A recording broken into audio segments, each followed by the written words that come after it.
നരകത്തിലുണ്ടേ ആഴമേറിയ കുണ്ടുകൾ, വിഷമൂത്ത പാമ്പതിലുണ്ട് ഉഗ്രൻ തേളുകൾ.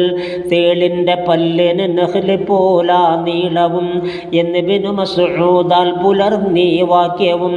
കൂടാതെ അവർക്കെത്തുന്നതാണൊരു ദാഹവും, അപ്പോൾ അവർ തെണ്ടുന്നു കിട്ടാൻ വെള്ളവും.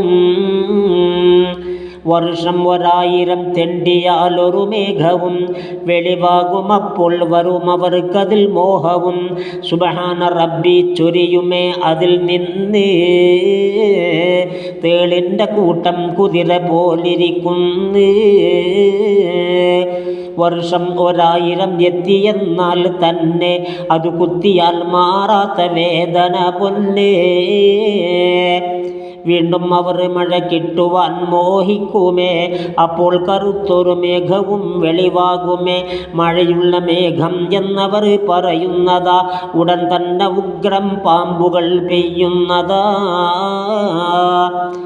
അത് കാഴ്ചയിൽ ഇബിലിൻ്റെ പിടലി പോൽ തന്നെയാ, കടിച്ചാലവസ്ഥയും മേൽ പറഞ്ഞതു തന്നെയാ. 7 എണ്ണമുണ്ടെന്നാണ് നരകത്തട്ടുകൾ, ജഹന്നമാ സുഹൃത്തുക്കളെ ഏറ്റം മുകൾ. അത് മുഅ്മിനീങ്ങളിൽ നിന്ന് ദോഷികൾക്കുള്ളതാ, അതിൽ നിന്നവർ പോയാൽ അതൊഴിവാകുന്നതാ. നൂറുൽ നീ നോക്കിയാൽ കാണുന്നതാ, 19-ാം പേജിൽ ബയാൻ ചെയ്യുന്നതാ.